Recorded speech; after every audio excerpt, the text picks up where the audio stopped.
महफिल इश्क की इस 21वीं महफिल को नाज़रीन कराम हम अमीरुल मोमिनीन शेर खुदा अली उल मुर्तज़ा रज़ी अल्लाह ताला अन्हु के बाबरकत ज़िक्र से महकाएंगे। कुछ लोग जवानी गुजार के दरे रसूल पर आए, कुछ चढ़ती जवानी में आए, कुछ जिंदगी की कई बहारें देख कर बारगाहे नबवी में हाजिर हुए। मौला अली करमुल्लाह वजहुल करीम वो हस्ती हैं जो फरमाते हैं कि मेरी उम्र 9 या 10 बरस थी जब नबी पाक आकाए दो जहां मोहम्मद मुस्तफ़ा सल्लल्लाहु अलैहि वसल्लम के कदमों में आ गया था। ये उन दिनों की बात है जब रसूल अल्लाह का निकाह सैयदा खुतैजा, जिन्हें हम सैयदा खतीजा भी कहते हैं, उनसे हो चुका था। उन्हीं बरसों में मक्का मुकरमा में कहत पड़ गया। नबी करीम अपने चचा हज़रत अब्बास के पास गए और कहा कि चचा, अबू तालिब के माली हालात बेहतर नहीं, चलो चचा अबू तालिब का बोझ कुछ कम कर दें, उनका एक बेटा परवरिश के लिए ले आते हैं, उनका बोझ कुछ कम हो जाएगा। हज़रत अब्बास कहते हैं कि हमने जाकर जनाब अबू तालिब से बात की तो वो राज़ी हो गए और कहा कि मेरे बेटों में से जिसे चाहो ले जाओ। हज़रत अब्बास कहते हैं कि मैंने रसूल अल्लाह से कहा कि आप किसे लेकर जाएंगे, तो रसूल अल्लाह ने फरमाया आपका क्या ख्याल है, मैं किसको लेकर जाऊंगा? तो हज़रत अब्बास कहने लगे कि सारी दुनिया को मालूम है कि आप अली को लेकर जाएंगे, ज़माना जानता है कि अली आपको बचपन से बहुत प्यारा है। रसूल अल्लाह हज़रत अली को लेकर घर आ गए। फिर उस दिन से लेकर विसाल तक रसूल अल्लाह और मौला अली कभी जुदा ना हुए। मौला अली शेर खुदा फरमाते हैं कि रसूल अल्लाह ने ऐलान नबूवत किया तो एक दिन मैंने नबी पाक और हज़रत खतीजा को नमाज पढ़ते देखा। अभी नमाज, याद रहे नाज़रीन कराम, फ़र्ज नहीं हुई है। हज़रत खतीजतुल कुबरा रसूल अल्लाह के साथ नमाज पढ़ रही थी। अल्लाहु अकबर कहा, फिर गर्दन झुकाई, देर तक खड़े रहे, फिर सर सजदे में रखा तो बहुत देर तक सजदे में ही रहे। फरमाते हैं मैं गौर से देखता रहा, जब रसूल अल्लाह फारिग हुए तो मैंने कहा, ए मेरे मुअज़्ज़िज़ भाई, ये आप क्या कर रहे हैं? तो रसूल अल्लाह ने फरमाया, मैं उस रब की नमाज पढ़ रहा था जिसका मैं रसूल बन के आया हूँ। हज़रत अली कहने लगे, रसूल अल्लाह मुझे ये नमाज पसंद आई है, मैंने भी नमाज पढ़नी है। रसूल अल्लाह ने फरमाया नमाज पढ़नी है तो पहले कलमा पढ़ लो, और कलमा पढ़ने से पहले अपने वालिद अबू तालिब से मशवरा भी कर लो। हज़रत अली कहते हैं मैं वालिद साहब के पास गया और कहा कि मैं कलमा पढ़ता हूँ, तो हज़रत अबू तालिब कहने लगे, बेटा तेरे हक़ में सबसे बेहतर वही है जो मोहम्मद अरबी फरमाए, इसलिए कि वो मुझसे ज़्यादा तुमसे मोहब्बत करते हैं। हज़रत अली कहते हैं कि मैंने उसी वक्त कलमा पढ़ा और इस्लाम का दामन थाम लिया। जब रसूल अल्लाह पर अल्लाह पाक का ये हुक्म नाजिल हुआ कि अपने करीबी रिश्तेदारों को ख़बरदार कीजिए, तो हज़रत अली फरमाते हैं कि नबी पाक ने मेरी ड्यूटी लगाई, ये मेरा काम लगाया, ये मुझे जिम्मेदारी सौंपी कि अली जाओ और सारी बरादरी को बुला कर लाओ। आप फरमाते हैं कि मैं 10-11 साल का मुबल्लिग गलियों में फिरने लगा। जब अली उल मुर्तज़ा 10-11 साल के मुबल्लिग बनते हैं तो यहाँ से मुस्तफ़ा और मुर्तज़ा की दोस्ती एक नया रुख इख्तियार कर लेती है। आप रसूल अल्लाह के कहने पर 10-11 साल की उम्र में दीन की दावत देने के लिए निकले, और फिर बदर से लेकर ओहद तक, अहज़ाब से लेकर खैबर तक, और मदीने से लेकर कूफे की जामिया मस्जिद की शहादत तक हज़रत अली दीन के लिए निकलते ही रहे। मौला अली फरमाते हैं कि जब तमाम बनु हाशिम रसूल अल्लाह के घर में जमा हुए, नबी पाक ने खाना खिलाया, और खाना खिला के रसूल अल्लाह ने सब पर एक तायराना नज़र डाली और फरमाया, मेरी बरादरी वालों, मेरे चचाओं, मेरे अजीज़ों, मैंने आपको यहाँ इसलिए बुलाया है कि मैं अल्लाह का रसूल बन के आया हूँ। मुझे सारी दुनिया को ला इलाहा इल्लल्लाह मुहम्मदुर रसूलुल्लाह का पैगाम देना है। मेरी मदद करो, मेरे साथ चलो। नबी की बात सुनकर सब पर सन्नाटा छा गया, खामोशी छा गई, किसी की आवाज़ नहीं निकली, और निकली भी तो आवाज़ निकली मुखालिफत में। मौला अली फरमाते हैं जब मैंने रसूल अल्लाह के चेहरे पर हल्की सी परेशानी देखी तो मैं उस वक्त खजूर खा रहा था, मेरी नज़र आका पर पड़ी तो मैंने खजूर भी पूरी नहीं खाई। मैं पीछे बैठा था, बच्चा जो था इसलिए पीछे मौजूद था, मुझसे रहा न गया। मैं उठा, एड़ियाँ उठाकर पंजों के बल खड़ा हो गया और दोनों हाथ फजा में बुलंद करके कहा, या रसूल अल्लाह ये नहीं चलते तो ना जाएं। रसूल अल्लाह आप मैदान में निकले, جہاں بھی ضرورت پڑے گی علی اکیلا اور تنے تنہا آپ کا ساتھ دے گا، آپ کی حفاظت کرے گا۔ اور پھر عمر بھر علی نے ایسا ہی کیا۔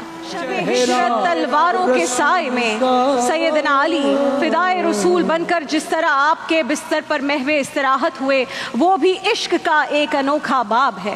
امام رازی نے بڑی دلاویز بات لکھی ہے، کہتے ہیں زمیں پہ نبی پاک نے مولا علی کو اپنا بھائی بنایا تو آسمانوں پہ جبرائیل امین نے حضرت میکائیل کو اپنا بھائی بنا لیا۔ رب کریم نے پوچھا، اے جبرائیل، اے میکائیل، تم آپس میں بھائی بن گئے ہو، اس کی کیا وجہ ہے؟ تو اللہ کے دونوں مقرب فرشتوں نے ہم آواز ہو کر عرض کیا، اے مالک، تیرے محبوب کا جلوہ دیکھ کے بھائی بن گئے۔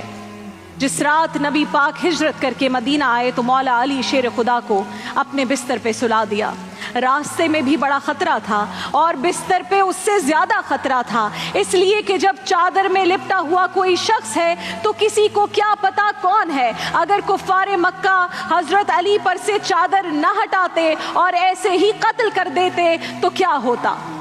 رسول اللہ کے لیے حضرت علی کی اس جانثاری پر امام رازی کہتے ہیں کہ رب کریم نے فرمایا، جبرائیل اور میکائیل، تم دونوں تو کہتے تھے ہم بھی بھائی بھائی بن گئے ہیں، بتاؤ تم میں سے کوئی ایک بھائی کیا دوسرے بھائی پر اس طرح جان قربان کرے گا؟